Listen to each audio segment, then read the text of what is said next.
record button. And then share screen.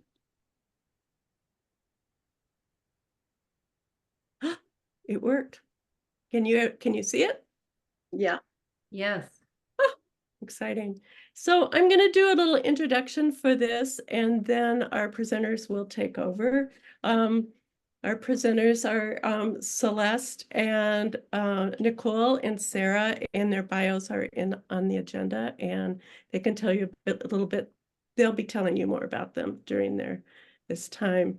So as an introduction, ANA has dialogue forums at Membership Assembly every year, and those topics for them are chosen by a committee at ANA and by things that are submitted from the state nurses associations. And MNORN has submitted a fair number of them, and have had them selected once or twice. They'll have, like, I don't know how many they had submitted this year. One year they had 86 topics and they had to choose 3. So it's fairly competitive to get a topic chosen. Every year during our election process, we ask a polling question. If ANA was going to talk about something at the next membership assembly, what would you want them to talk about? And every year there's things about nursing education and like the whole gamut of nursing education, not just pre-licensure or not just faculty shortage or, just like the whole gamut. And so we thought we would do a meeting tonight that was kind of like a dialogue forum at ANA to try to figure out what things we would like ANA to be talking about around nursing education. I was trying to remember the last time I was at a ANA meeting where nursing education was really talked about, because I think they think it belongs to the colleges of nursing, to, NLN, this AACN, to different organizations, but there's always conversations in the hallways about it, but never official ones. And I think the last time I was in an official meeting about nursing education, it was about whether ANA should endorse the practice doctorate or the DNP. And so that's been a long time ago. ANA talks about nursing faculty shortage, and as is actively engaged in trying to at the policy level, advocacy level, to increase nurse faculty pay and loan forgiveness and those kinds of things. So there's things around shortage of nurse faculty, but there's not a lot more than that. So that was one of the reasons that we thought about doing this tonight. So I'll go ahead and see if I can advance this slide. So here are the objectives for tonight that are really focused around nursing education, and you can read those.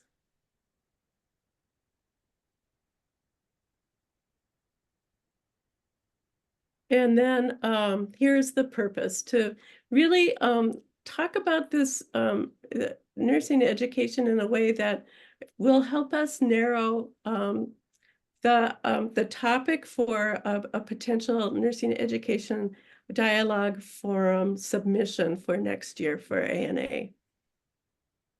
We always start talking about it in January and then we run out of time. So this way we're planning ahead. We're going to do this right. So there's 3 parts to this discussion. There'll be faculty issues, and then transition from student into entry into practice. And then finally, the clinical aspects of nursing education with continued professional development. Because we all know that education starts pre-licensure and it continues until the day we die, because we never stop being nurses no matter what. And so when we submit a dialogue proposal to to ANA, they suggest that we think about these 5 questions. So think about these as we're talking tonight too. What is the problem? What is the cause of the problem? What is the desired outcome? Why should ANA attempt to solve this problem? And what other approaches to this problem have been tried?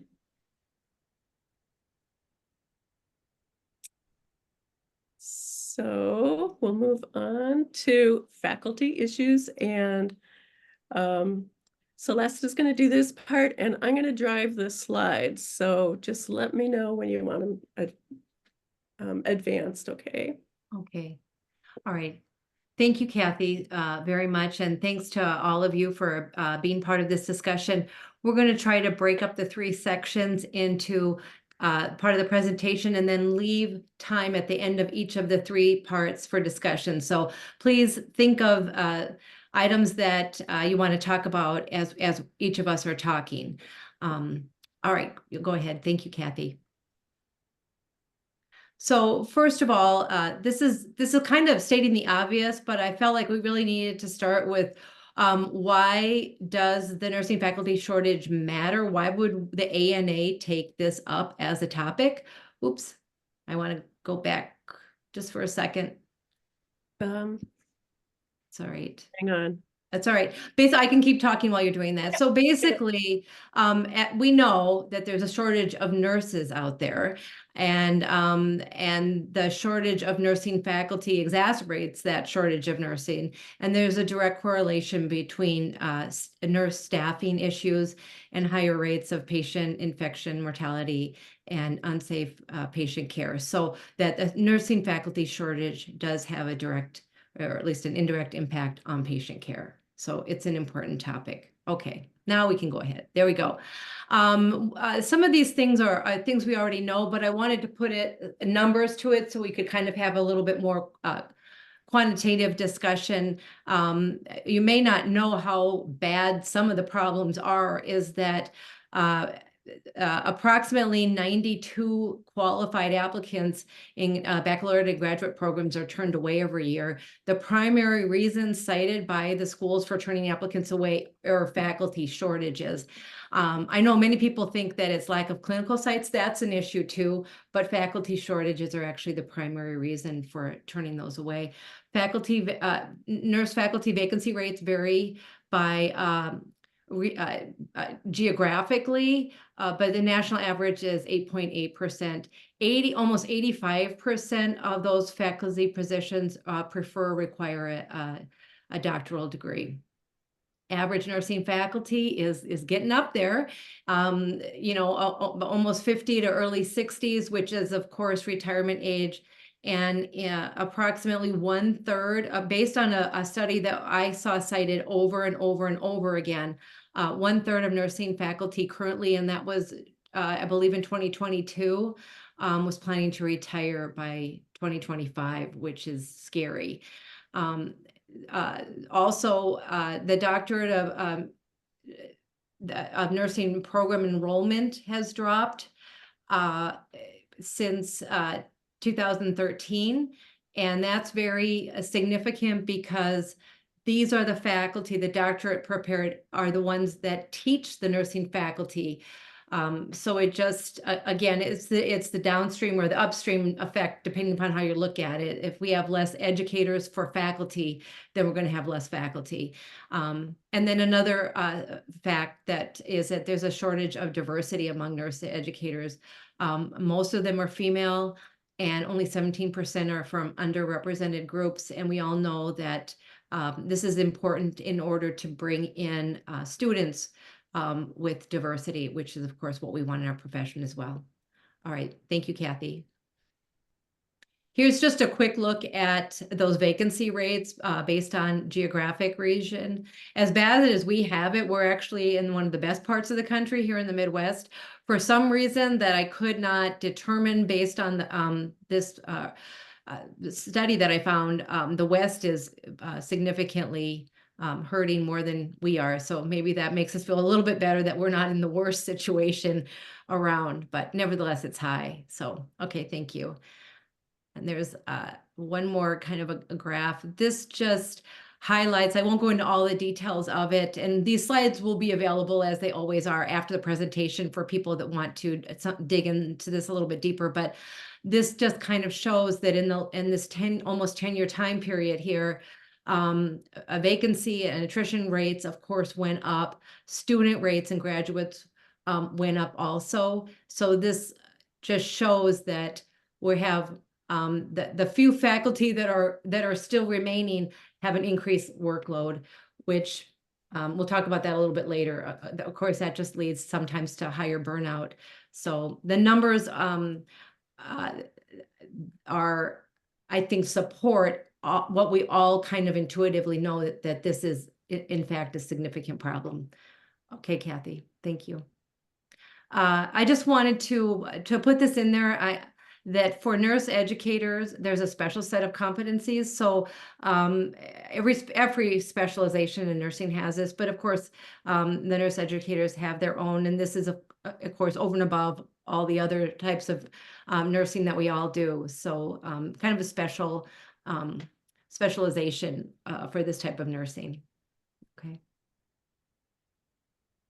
The National Council of State Boards of Nursing recommends that nursing faculty have a master's or doctoral degree. Obviously, most of the regulatory requirements require that as well, depending upon who the students are. They also are strongly recommending graduate preparation in nursing. And so not just a master's degree in anything, but in nursing. And they're also now strongly recommending coursework in science and teaching and learning. And I'll talk about that a little bit more later as well. Why? There's a lot of reasons, as we all know. Stress and burnout that I touched on a little bit. More as many groups now are doing more work with less resources. There's a significant lack of understanding of faculty roles. And when I say that, there was quite a lot written about that in terms of students misunderstand what the faculty role is, the practice sites. There's misunderstanding even within the colleges and universities, how the nursing staff and faculty is somewhat different, and the requirements are different from other types of departments, and even just among nursing peers. Again, we've already talked about that there's master's and doctoral programs aren't producing enough candidates, which would then teach in those faculty positions. Average faculty age, lack of diversity, keeping up with technology, which we touched on a little bit in our discussion. So nursing faculty have to be up on all types of nursing technology, the latest IV pumps. We just bought a bunch of new IV pumps where I am. What? I'm sorry. Oh, and new EMRs and all that, in addition to all of the LMSs that are required for teaching and the coursework. And there's a lot of technology. And if you match that with the demographic ages of the faculty, it can be a real challenge sometimes. And then finally, I saved this to last, compensation. In the article that I was reading, it said faculty salaries are less than 75% of practice salaries. Anecdotally, I don't know if any of you know people that switched from a practice role to a faculty role. That can be as high as a 50% decrease. So it is one of the number one reasons why people actually don't go into the faculty role or leave it after they've been in there for a while. So I pulled this out of one of the articles that I read because I found it so disheartening, actually.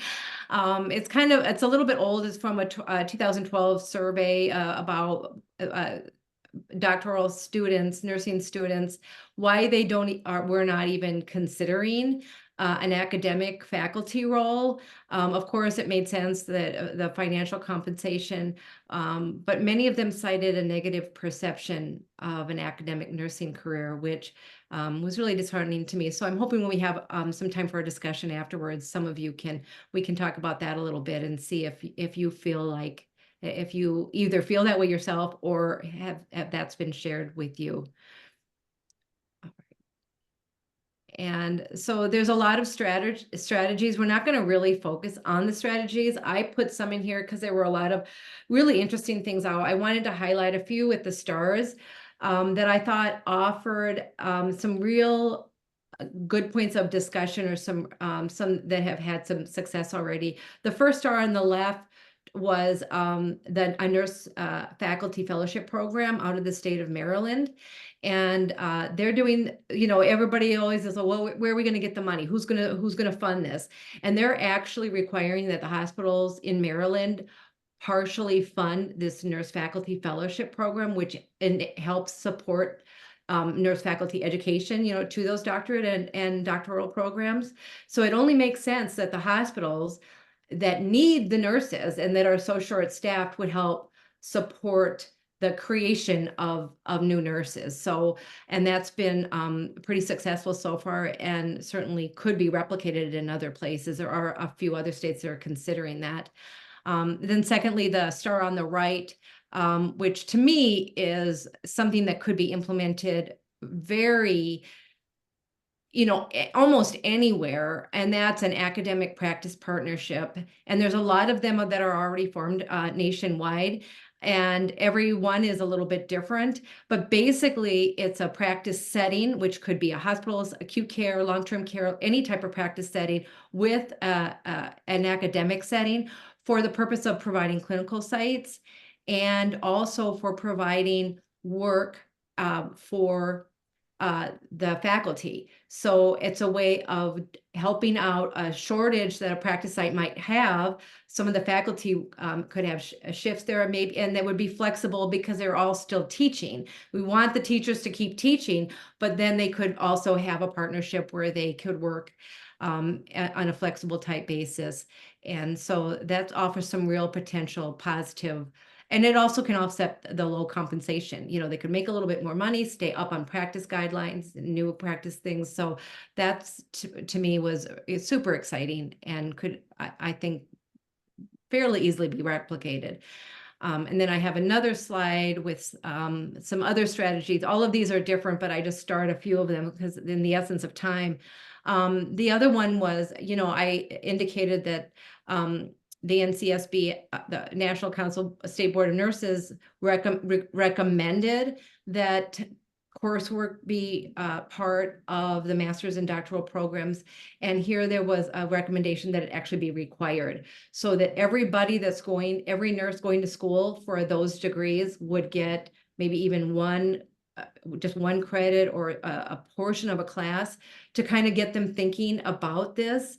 Even if they wouldn't do it as a full-time career, maybe they could just teach part-time or adjunct or something.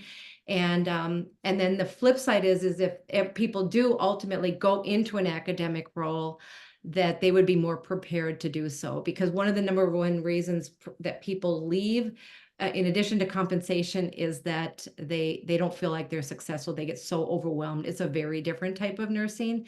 And so preparing everybody for that, even people that say, oh, no, I'm never going to teach ever, it's a good idea to maybe require that.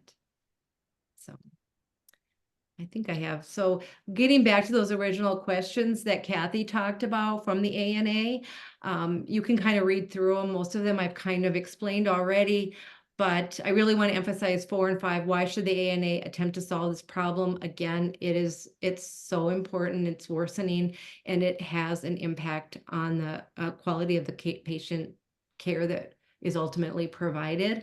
And then 5, what other approaches to this problem have been tried. You can see in my reference category, there's the National Advisory Council of Nurse Education and Practice puts out a report about every 10 years. And in 2010, they put out a report, and it's very detailed, and it's pages and pages and pages. They have to give it to the Health and Human Services Department of the federal government. And it did a wonderful, thorough job in 2010. And then when they replicated it, they found that the problem was not only not improved, but it was significantly worsened in that 10-year time period. So we have to do something differently, either just create some new ideas that we haven't even been thought of yet, or mandate some of the solutions that have been already offered. So I was hoping now we would have some time to have everybody and all your wisdom share in on some of these thoughts on what you guys feel about the nursing faculty situation.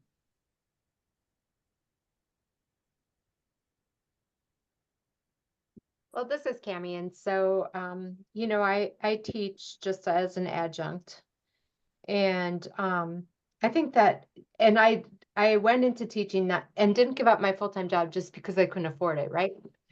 And I wanted to make a difference because I was kind of tired in long-term care of seeing these new nurses come out and not feeling they were ready.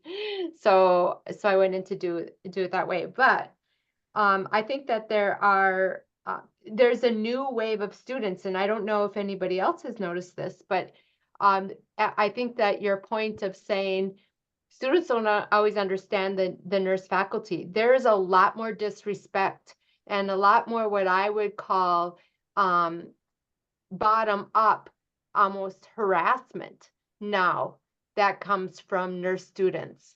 And I think it's a really to faculty. And I think that so recently in one of my classes, I thought, is this even worth it? You know, the pay is poor, and now we've got these difficult students on, and you know, you're always, and you know, I've always said this, and I don't, this is going to sound worse than how I intended, so I apologize for that in advance. But it seems that our nursing programs have almost gone to where we're not holding people to the highest standard of teaching either anymore. We have to make exceptions to people. If it used to be, if you had somebody that plagiarized in nursing school, it was like that they're out of your class. Now it's like, well, let's give them another chance. Maybe they don't understand it. And part of that is cultural, right? Because some cultures, getting to the end result, no matter how you get there, is more important than how you got there. And so there's some cultural differences that are occurring, but it's making it very difficult to teach. I agree. It's and some of it's been blamed on COVID. Actually, is the students are, you know, they had a different experience in high school, and rules were changed, and they kind of expect that in nursing school. But yeah, I would say students can be a little bit more challenging now sometimes, which leads to, and people, like you said, is, I thank you for sharing that. You say, is this even worth it sometimes? Because but I still think if we had a really stronger you know, nursing faculty program to begin with, and support from the administration, then we could, you know, students have always done certain things, you know, students are going to be students always. We just need the support of administration that, and that would be a big help, I believe. Yeah, I think that I think the challenge really comes at is that so much we're doing is so much we're doing online now, right? And we're still doing that, and that takes some of the personal connection away. And so when you're getting harassing emails or a 7 a.m. Phone call because they're not seeing you face to face as much, there isn't really a faculty respect like what we probably had even 5 years ago. Mm-hmm. And I've been teaching since 2015. Okay, so you've seen that change. Okay, that's interesting. So, Thank you for. so Rachel from Mankato, who teaches in Mankato, figured out that her students were they were fidgety. They were anxious and fidgety, and had a hard time paying attention. And so she started bringing in a bag of fidget toys, and they all had one, and I know she's talked about it before, but their test scores went up, their ability to pay attention went up. And when she forgets to bring that bag of fidget toys, they're like, you have to go get them. We need these. So, you know, I think we're so used to having all kinds of devices going on all of the time too, that being able to figure out how to pay attention is hard. And then the teachers get it, faculty gets it. Mhm. Yeah, I just wanted to add a comment. I think you're going to really see the effects of what COVID has done to us as a nation in the 5, 10, 15, 20 years down. You talk about the lack of focus. I see that in my 12-year-old, where he was able to focus more when he was in school, and then when he was online for so long, now we have different issues we haven't seen. So you can only imagine how that is going to affect nursing in, like I said, that 5 to 10, 15 years as well. So it's kind of scary. And I say that as a nurse that's only been practicing for 3 years, and I can see it. And you talk about the generation and lack of disrespect, but I think that's just what is so considered normal now. There's no respect in anything you would really. And so that lack of respect and the lack, I sometimes feel like, of people wanting to work hard. I feel like so many people are so quick to say, well, this isn't worth it, and leave. And I've seen that immensely with a lot of nurses I've graduated. They're like, this is not worth it, and have already left left nursing with 1, 2, 3 years under their belt. So we have to find some type of solution to solve these problems.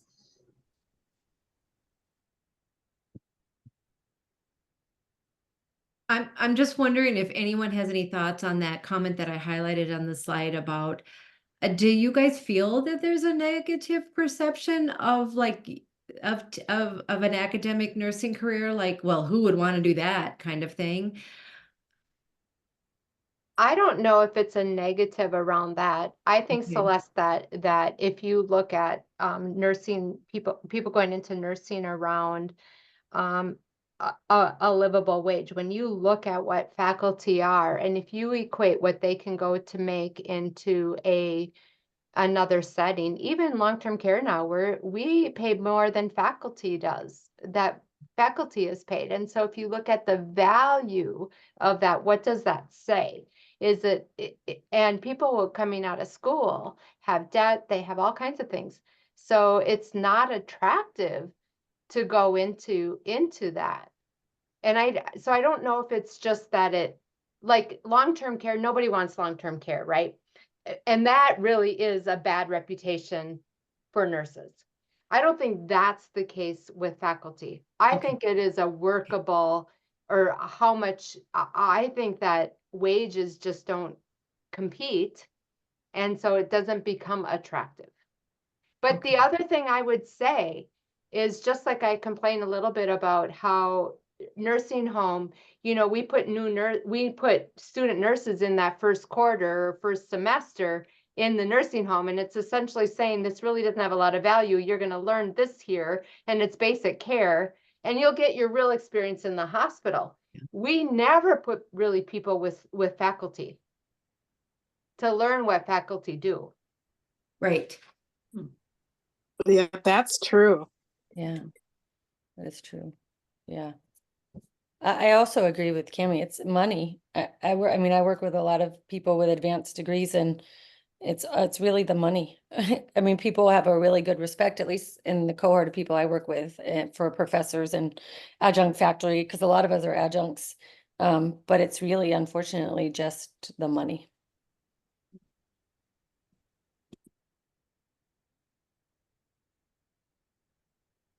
That's so interesting to me, because that was talked about. I can remember back when I was in hospital nursing, and that was talked about, that the people that you saw precepting other brand new nurses and doing it well, I remember saying to one of them, you need to go in and become a teacher, a faculty person at a nursing program. And boy, this would have been maybe mid 80s, Yeah. way back, since I've been in nursing an awfully long time. And I remember thinking, how sad is that she does so well at instructing, that, give that gift to a whole lot of other people, not just one nurse that she's mentoring, although she did a great job. And we had some really great nurses because of that, some of that precepting. I think as well, I've been not as interested because I hear a lot of negativity around the culture of working in as a faculty member, just like internally, just a lot of drama. And if you want to get tenure and all this stuff, it feels very like, oh, that feels like a lot of drama that I don't want right now. That's kind of how I've heard it like talked about. And so that's always kind of in the back of my mind as well. Yeah, there's a lot of push to like publish your work. I mean, and that's a lot more for PhDs, but even for faculty in the DNP programs that I know about. So not only do you have to teach and do all of that, but then publish, which is great. And it's wonderful. It's wonderful to learn new things and write about them, but it's a lot of work, I imagine anyway, from my friends that I know that are teachers. Well, and I think sometimes nursing education is not seen as a practice area of nursing. It is, it's a specialty within nursing, and I'm certified in that. And sometimes people say, but are you a nurse? Yes, I am a nurse. But where do you work in nursing? I teach in nursing. And so, and of course you have to, people that are adjuncts and are in practice and want to teach too, are just, it's such a gift to both sides of things, and especially a gift to the students, so that they see somebody who's, in current practice, but yet can share that. So when people say just an adjunct or whatever, I'm like, oh my, adjuncts are so valuable, and whatever we can do to shift that so the adjunct really sees what they're contributing. And also it's a nice little way to get their foot in the door. And of course, we'll try to recruit them over to the nursing education side, but we understand it's not for everybody. It really isn't. And when you're the main person supporting a family or whatever, it makes sense. You need to be in a practice setting that works, for your financial status too.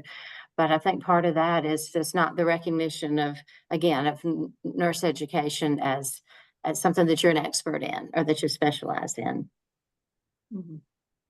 That Annette, I appreciate all that. I'm full-time faculty, and right now we're finishing up spring semester at the University of Minnesota, but now we're also doing fall semester planning. There's no rest. You just keep going.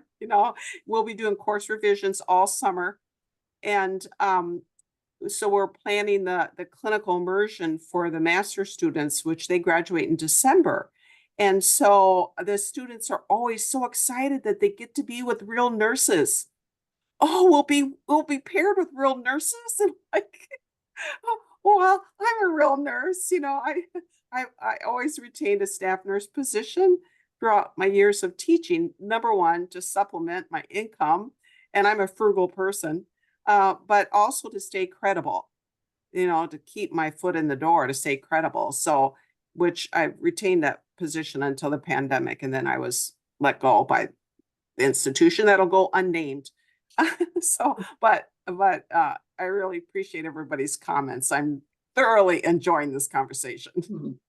Yeah, I'd agree with you. So this is a good conversation, but some of I taught for a while.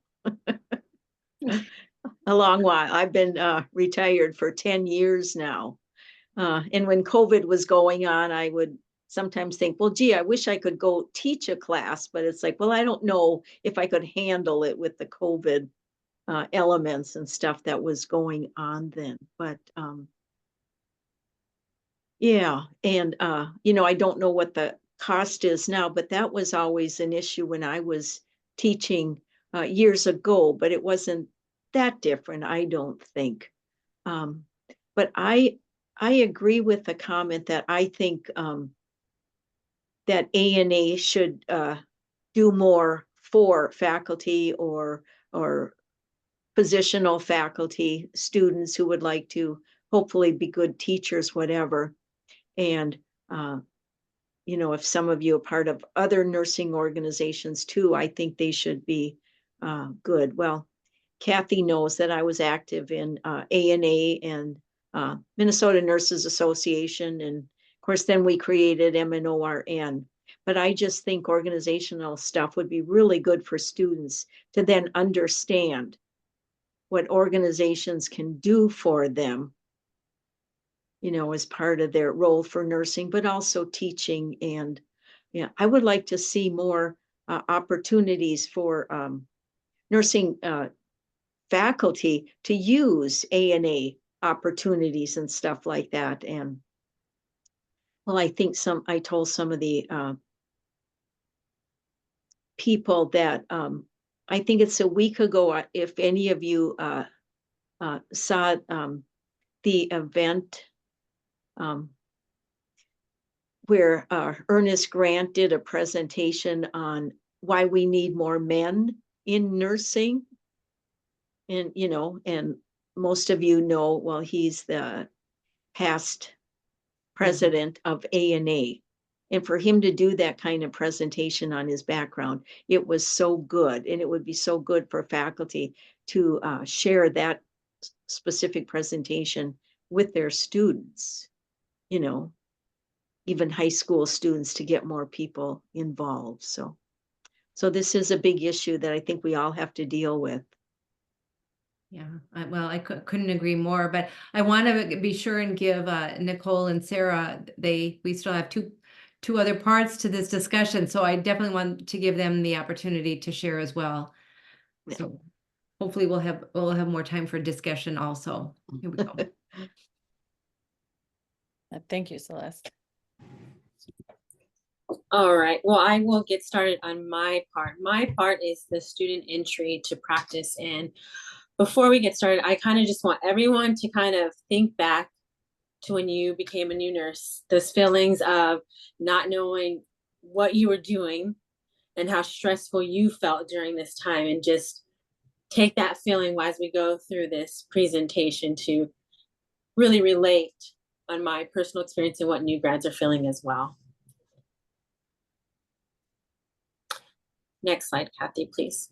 So from our survey that we took, nurse orientation, some of the comments I'll just read were, when nurses are not trained for the crazy environment in which they work, the most vulnerable clients are most at risk, and lack of hands-on clinical experience are ill-prepared new nurses, and lack in basic foundational skills for new nurses. So I'm just going to talk a little bit about my personal experience and my clinical experience. So I am a first-generational college student, and that in itself presents unique challenges. I went to school at the University of Nevada, Las Vegas. I started in 2019, right before COVID really took off. And by March 2020, my nursing school was 100% virtually. We were no longer allowed to attend clinical sites. During my almost 18 months in nursing school, I did an accelerated program. We were only allowed to do simulation once. And so in total, by the time I graduated nursing school, my hands-on clinical experience was really 16 weeks, which was 32 shifts, and half of those were only 4-hour shifts. So you can already imagine how ill-prepared I was along with my classmates going into our career. I ended up graduating in 2021, and that is when I moved from Las Vegas to Minnesota to work at Mayo Clinic. Next slide, please. So we'll talk about the entry into practice as a new grad. So like I said, I began my career at Mayo Clinic. I already had that constant feeling of pressure from myself, but also from my colleagues as well as my nurse supervisor. And that's when, you get that imposter syndrome. Like, you really think, can I do this? Am I able to really get these basic foundational skills that I missed? And I can know that all of you had that same feeling. Mine, I will say, was a little more amplified, being ill-prepared with clinical experience. Just some of the basic things that I had anxiety with were from my lack of experience. In nursing school, I'd only ever inserted one IV. I didn't even know how to use the Pyxis. You lose that lack of bedside manner, not having that contact with patients, and even how to correctly take a blood pressure. And again, I'm going to ask you guys, do you remember feeling this way when you were in school or when you graduated as a new grad? Next slide, please. So really, lack of clinical experience affecting nurse practice. Without that experience, you cannot think critically in those high stress moments when your patient's life is in your hand. I had preceptors getting extremely frustrated that I didn't know the very basics of nursing, like the last slide I talked about. Then you also get these preceptors who are already burnt out just dealing with COVID, who now have to teach the new grads the basic foundations of nursing, when that puts more added stress on the preceptors. Then you experience the older nurses eating their young. I had a story I would like to tell is I was about older nurses eating their young and nurses just feeling so burnt out having to teach all these new grads. So the older nurses or experienced nurses become so more critical of the new grad. I had hung up a different IV bag that the provider asked me to, but the order was not in. And so right away, I actually had a colleague of mine go to my manager, explain that I was ill prepared and I didn't know what I was doing. And then she had to come talk to me. Thank goodness that I chart everything. So I charted right away, spoke to provider, but you can only imagine how I felt having to come in the next day and then having to be precepted by the nurse that said that I was ill prepared. So that in itself puts an extreme amount of stress on new grads. And a lot of the times when you have someone being so critical of you, you make mistakes when you know what you're doing already. So you just become hypersensitive to them. And then again, a lot of the time when I was, not just for me, but others, the preceptor, they end up not teaching you as much because you put them so behind and they don't want to be behind and have to stay later. So these are just a few experiences that I and some of my classmates experienced. Next slide, please. So when doing this presentation, I talked to nurses that I work at in Mayo Clinic. I talked to nurses that graduated with me from Vegas, some nurses in Arizona, and some in California. And there was a very common theme. So I will just read some quotes. One said, "What virtual consolidation didn't teach us was what does a good work environment look like working as a working nurse? What is a safe patient ratio? What are the attitudes of colleagues and how do they respond to those? There are so many egos. So as a new grad, how do you navigate working with an older nurse who eats their young? And how do I ask a resident to come assess my patient?" The next one says, "Knowing that many senior nurses are leaving is scary. Having new grads in areas where they don't get support from experienced staff is scary and something that us new grads think about. Not having that mentorship and support is going to be very hard to build ourselves professionally if we don't have." The next one says, "The way I saw it is nursing on the unit made me know that this is not a safe or supported place for new grads. I did not want to be in a position where I'm crying in the break room, begging for support and not receiving it. So I left during orientation." Next slide, please. And then the last three quotes said, "My nurse residency program was an absolute waste of time. It was completely virtual, so the chance of meeting others and growing bonds to help each other along was non-existent. I wish the program was targeted at the needs of new nurses entering the field. We are all aware of the lack of experience we have due to COVID. Why not put that time into simulation or having more time on the unit?" The next one says, "For me, there was no transition into practice. There was only an orientation that was cut short 2 weeks because I was told we need bodies on the floor. When I asked why there was no program for new nurses like other institutions, I was told they had to stop the program due to not having enough nurse instructors, and again, because they needed those nurses on the floor. How can I be happy to be a nurse when I'm not confident in my skills?" And the last one says, "I hear horror stories about new grads coming into the field. I was fortunate to have a nurse residency program that focused on building a community for us to talk and support each other. The program also focused on the basic foundation many of us missed in nursing school, inserting IVs, making phone calls, putting the pieces together to critically think in stressful situations. I cannot imagine not having this program. I truly think it made such a huge difference in my success as a nurse, but more than that, feeling supported." Next slide, please. So we talk about what can be done. Well, in order to successfully transition into confident, independent practitioners, new graduate nurses require mentorship and ongoing support in developing clinical competencies. Strong and consistent support throughout the transition period would benefit and result in benefits for both the individual and institution, as research shows. And according to a study on new nurses having successful transitioning period states, Individual new graduate nurses report higher levels of job satisfaction, confidence, and clinical leadership, enhanced critical thinking skills, social integration, and less emotional exhaustion, turnover, intent, and reality shock compared to counterparts who did not have formal transition support. Next slide, please. So we talk about what ANA expects when we want to submit a topic. So just going through, what the problem is nursing students are experiencing a numbering of issues that hinder their professional development when entering in their nursing practice. And what can be done is not limited to, but again, having that clinical practice. That again goes back to what Celeste was talking about, was that faculty shortage and having the people to be able to teach you and those clinical sites as well. And the desired outcome and what ANA should do to attempt this to solve this problem is giving students the necessary tools to be successful.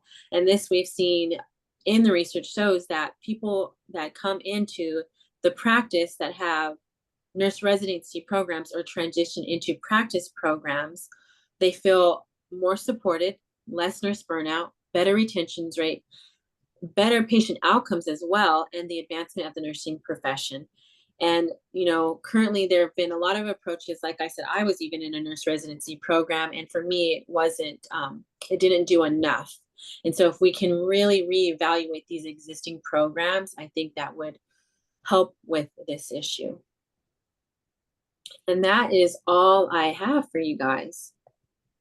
So we can either open up for comments, or we can just get it right into the next one and then talk about these two last sections at the end, whatever you think is best, Kathy.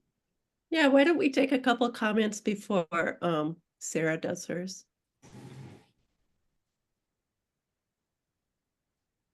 I was just thinking it would be nice, that's a good list of what we need to do. It'd be nice if we could get some legislative help with our issue that we're talking about.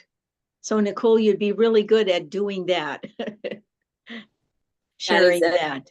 Yeah. I absolutely agree with that as well. Okay, good. Thank you for that. Mary, I can I like ask you, what would that look like? What legislation would help in a tangible way, do you think?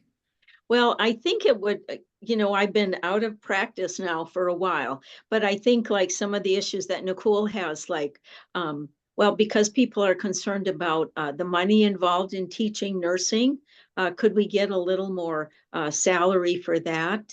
And what about some of the places where you can go and get some of the supportive help? To get their roles to help with teaching. It'd be good to get more money. Sure. And not just hospital work, but other types of places where nurses work. Yeah, this is Patty. I think there are a number of aspects for both the faculty issue and this entry into practice issues, where I think it's a real challenge for nursing education. And again, like Mary, I've been out of practice for a while now, so maybe things are changing and I just don't know it. But I think that sometimes there are so many requirements put in place on schools and practice settings that there's a real disconnect between what skills students get in their basic educational program, because they have to do this and this and this because there's some rules about what curriculum needs to look like and what all the requirements are. But that's not going to help them when they get into whatever practice setting they're going to be going in. And the same thing is true in the practice setting, that there are so many requirements from regulatory agencies about what orientation needs to look like or what new employees need to have for information, right, that it doesn't really allow places to focus on what's going to be most helpful. Mm-hmm. And so I think however we could legislatively or regulatory look at all those issues and say, okay, nursing is different now than it was 5, 10, 20, 50 years ago. So what are the real competencies now that nurses need, and how can we match their academic preparation with the clinical setting they're going to be in. Mhm. And that's a huge, huge, huge task, I think. And I think too, as I talk to different nurses, that a lot of people that I graduated with and just other nurses, when talking about how their experience with school was, a lot of it was a common theme, and say they felt like their school or university focused so much on them passing the NCLEX, where you focus so much of your time and effort onto that, you lose, well, what it looks like when you're actually taking care of a patient. You might know how to answer these questions and say, oh, what heart failure does, but do you know what it manifests into a real patient? So just those little types of things as well. But again, that goes back into faculty and their requirements that they are given for their students to pass. So it's all a domino effect. Mm-hmm. I like the comment about nursing. We do a very poor job because we do eat our young. I bet every one of us remembers the first med air that we made. I remember mine, and I remember the head nurse, they were called head nurses at that time, made sure that I filled out all the forms on that mistake, and then I had to call the doctor. Now, the fact that 50 years, well, it would be a little bit less than 50 years, that I can still remember the exact thing I did. We have to figure out ways, I agree with everything to support those new nurses, because that's how they get better. I don't remember the last mistake I made, but I remember the first. Me too. And that's the story I gave about the IV bag. But then it also, on the flip side of that is, I did have, I want to say I had wonderful preceptors as well. In my 12 weeks of orientation, I had 16 different preceptors. I would have one, maybe half a shift, and then a new one the rest of the shift. And I did have some great ones, but again, they are also the ones who genuinely love to teach are so burnt out. So much is put on their plate with having to essentially teach a nurse how to be a nurse. So it's, what can we do about that as well? Like I said, everything is a domino effect.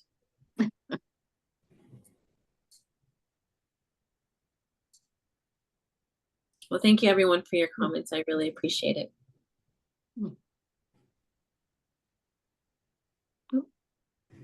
Okay, I'm going to talk fast, and I might skip some parts of this. So I will be talking about continuing professional development.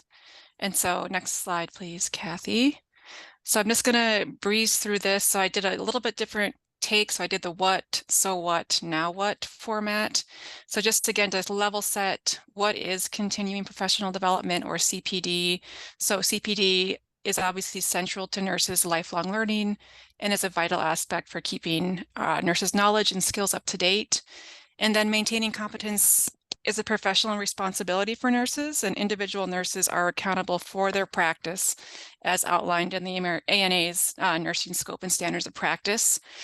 And then we do know that continuing professional development is identified as a very important part in improving patient care standards, and this kind of continuous constantly changing technological, scientific innovations that are just coming at us left and right. All right, let's go to the next slide. Okay, so what then? So expectations for ongoing education and competency management differ across specialties. They differ across organizations. Requirements vary state by state.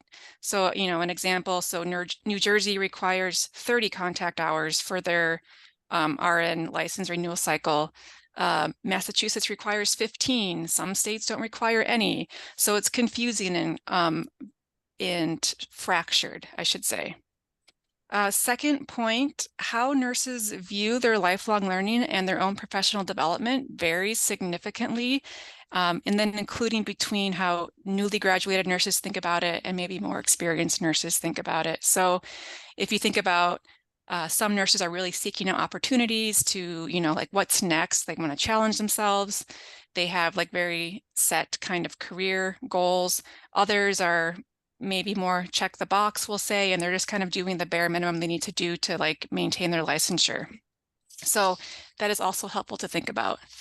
There's also a variety of personal barriers for nurses that get in the way of their professional development. So this includes things like family obligations, work-life balance, a lot around financial reasons. So costs, poor compensation by their employers, a lack of support from their employer, and consequently this piece of not feeling supported on the floor. So maybe they don't have staffing to backfill if someone's gone doing CPD, etc. And then positively, we do know that CPD enhances professional knowledge and skills for better patient care through these improved care standards, and then how nurses are communicating and collaborating with other professionals. And I do want to say there's this piece that kept coming out in the literature that I was looking at that said, that knowledge and skills acquired in training are not making their way into practice, like practice-based knowledge, which is this knowledge to action gap. So to kind of overcome that, get that gap, it requires the knowledge to be transferred. So where nurses can apply these new skills and knowledge into actual practice.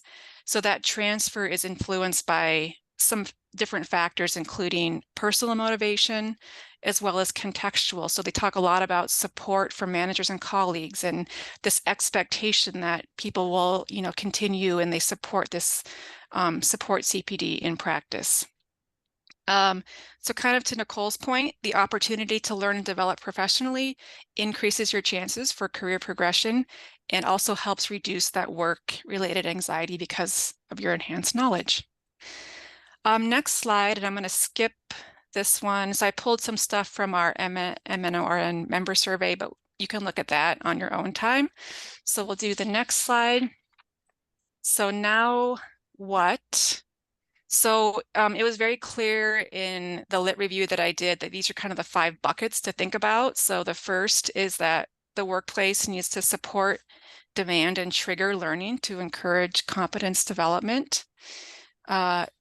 Supportive environments are a prerequisite / organizational commitment and support to personal and professional development of staff is key.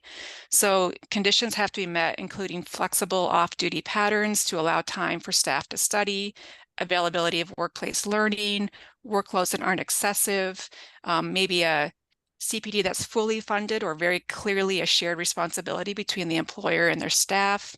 And again, it was kind of highlighted again and again that that moral support or that expectation from leadership is highly important for nurses to feel like this is a good use of their time. There's actually quite a bit that came through around to Nicole's prior presentation around kind of bolstering nurses, this kind of cross-tenure relationship. So our earlier tenure nurses with our mid to more seasoned tenure nurses. And there's actually quite a lot of exciting prospects that kind of pulled out is that actually more experienced nurses do want to mentor and help kind of train our younger or less experienced nurses. But again, they don't feel like they have the time or the capacity. But there's been quite a bit of, there's been some organizations that have done some fun kind of new models where they're creating roles for maybe more seasoned nurses or ones that are nearing retirement to be kind of like a knowledge worker or kind of a permanent preceptor where they're not maybe doing direct patient care all the time, but they're kind of, this is their role on that floor. And so I love that idea. I know I'm at time, so I guess I'm just going to kind of wind down. There's a lot more in my notes that are in this presentation, so feel free to look at that. But there was quite a bit about asking nurses that, again, were retired or close to retirement of what they wanted. And they said a lot of them wanted to precept and mentor, help with professional development if they had kind of that role outlined. And yeah, let's leave it at that. So that was my presentation in a very short time. So happy to take thoughts or questions. Really well done. This is Heidi's voice. Sorry, my internet is still not behaving. I'm just going to tag on to that last little bit that you shared about having a designated preceptor. I was interviewing a nurse once for a position on my team, and I asked her to describe her favorite leader. And she said her favorite leader was the floor's preceptor. So it was a designated L&D preceptor. And her name was Martha. And Martha was so effective in teaching the new staff and so respectful about introducing them to patients and supporting their learning that they all wore t-shirts that said, "What would Martha do?"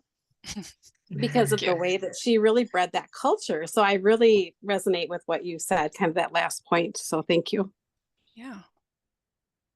One piece I didn't touch on, but it's in the slide, is that it really matters to account for different learning styles. And so the research talked a lot about, we're moving more towards virtual or online type CPD, and that for quite a few nurses, that is not meeting their need. They need to be hands-on, in-person, learning something, which is helpful to actually translate into practice. And it's not the same always to be online, listening to something. So being very cognizant of that when we're talking about ways to bolster CPD. Another thing I would like to add too is like how important representation is. Having nurses that are preceptors or colleagues that look like you, that you will have that trust with and go to with. And that's such a huge thing that is needed right now as well. And honestly, as I went through doing the research, I always said I don't think I would ever teach. I would never ever teach. But the more and more I read about this, I'm like, I think I would want to teach. That's far down the road, but it's just this presentation educated me in a lot of different topics that I didn't know about. Well, if we've done nothing else tonight, that it alone was worth it right there. I know. Yes, we welcome you. We got another teacher. Yay. Yeah, right. Well, it just seems like, I'm just kind of thinking how exciting it would be if we, had like this, if there were preceptors who were ready, who were willing to do it, and it's all about time and it's about resources. But if we could, it's, who was telling me the other day about the business case, making a business case. Somebody was talking about that. But the business case for why we need, more faculty, more preceptors, more people going into education because it's a specialty that's wonderful. And have people who represent men and women and people of color and everyone. I mean, it could be a wonderful world. I have a few things to take care of in the meanwhile, but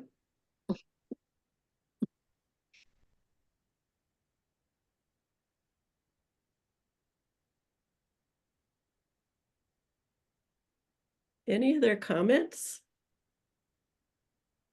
I just want to touch on what you guys were talking about too, about supporting each other. No matter what we do, no matter what specialty we in, the more we support each other as nurses, regardless of the field that we're in, welcome new people of all diversity, the more we enhance the profession. And I know that all of us in this group, know that, but we, getting that word out there, and we just cannot emphasize that enough. So I just felt compelled to say that because that's just a part of all of this. I would like to add to that because I am not only a new grad, I am in Minnesota, completely different or far from my family. And that is what this group has done for me, is that support, and just not more than support, has given me the confidence to do things that I would never do, like run for ANA. And then the other side of that is we talk about diversity. I work on the CV surgery ICU at Mayo Clinic in Rochester, and there is a huge lack of diversity and just really knowledge gap on how to take care of patients who are of different ethnic backgrounds. And so recently I did something that I was extremely uncomfortable about, but I was like, it needs to be done. And if not me, who? So I have started next month will be the first, I'm going to start an EID newsletter. So each month it will be sent out to over 300 staff in the ICU department, just on diversity topics and different things like that. Because again, there's such a huge knowledge gap, and it's not that people don't care, they just don't know. So it's those little things. So again, without the support of MNORN, I would not have the confidence to do things like that. So I just want to say thank you to everyone here who's had a hand in my progression in my career. Wonderful. I also think it's important to acknowledge that, I mean, we talk about nurses going into faculty roles or educator, preceptor roles. Every single nurse is an educator. I mean, you're doing it from day one-to-one with patients. So it's just moving that skill set to a different level when you look at some of the specialty roles, but we're all educators.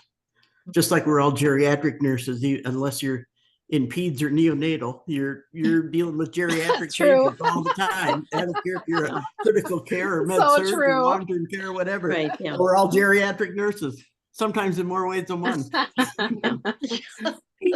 That's what I was going to say. I'm a geriatric nurse. Could I just add an aside? I happened to attend the National Student Nurses Association convention last month happened to be in Orlando, and the students really were excited about going to Orlando, but we had wonderful delegates in the House of Delegates. But I just want to share, I was in back-to-back faculty advisor meetings, which were phenomenal. Of course, they started at 7 a.m., right? Typical, and then went all day into the evening, but they were really, really good. Anyway, one of the sessions on DEI, really talking about diversity and assessment of patients of all different background, just really superb presentation. I happened to be sitting at a table with 3 faculty who are from Florida teaching at a state institution. And they shared with the big group that they could not have a DEI committee in their university, in their school of nursing. They could not teach about care of transgender people. I mean, they went through this whole list of things that they could not do. And I was just sitting there going, oh, I'm so glad I'm in Minnesota. Wow. It was almost surreal. I was like, we are caring for patients, and so the whole group of faculty in this room were so supportive of these nurses that were really frustrated. And, they talked about they were going to leave academia because their hands were tied, in terms of what they really wanted to do in terms of teaching their students and role modeling for their students. So anyway, that was just an aside, but interesting, those faculty were dealing with that particular huge issue. Wow. Talk about moral distress. That's really tough to swallow.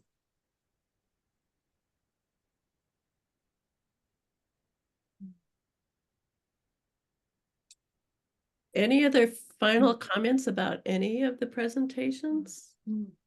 I see that there's some comments in the chat about excellent job from each of you who are presenting, and totally agree. Yeah, and let's be sure to bring this up when we get to A&E, how that organization should really focus a little more on nursing education and how to deal with faculty and that kind of stuff. So good topic. I guess I'll just say too, I had put in the comment about I got the acronym wrong, the AACN and their work on a lot of these topics. And it would just be wonderful if the organizations could work together. There's a strong student contingency within AACN, particularly in the graduate space. So the Graduate Student Nurse Association or something like that, that's part of AACN. And I've been on the legislative advocacy part of that for the last 2 years.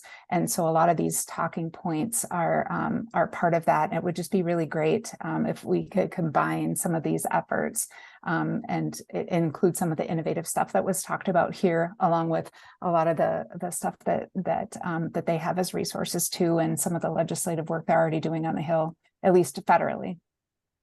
Good. Yeah, that's a really Very good good. power in numbers. Yeah, we need more numbers. We can't have enough. Yeah, we need to be unified. Good point. And this was a hot topic on the Hill. I remember, was it you, Celeste, that was talking about this specific topic a couple of years back when we were there? I might have been. I was there a few years back. Yes. Yeah, I don't think it was one of the assigned topics, but I think it came up as a question. And so Yeah. it was really helpful to have you there. And I did attend the Student Policy Summit last year, so I'd be happy to work with people on some of the different federal bills that they're looking at and that they're bringing forth and looking for appropriations and stuff like that this year. So Perfect. And congratulations, Annette, on your celebration coming up. Thank you all. That's Thank you. great. A lot of wisdom in this group. I appreciate lots of good ideas. We'll tackle these problems together. Well, Sounds good.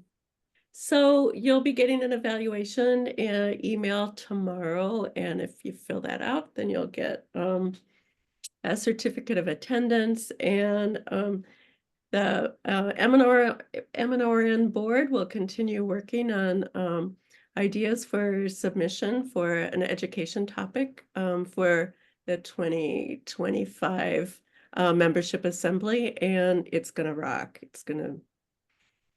It'll be good. So I think that's it. We have survived the storms, and and thank you all for being here tonight. Okay. Yeah, Thank you thanks all so everybody much. for presenting. Okay. Yeah. Thank you. Thank Yeah, you. everyone. Bye.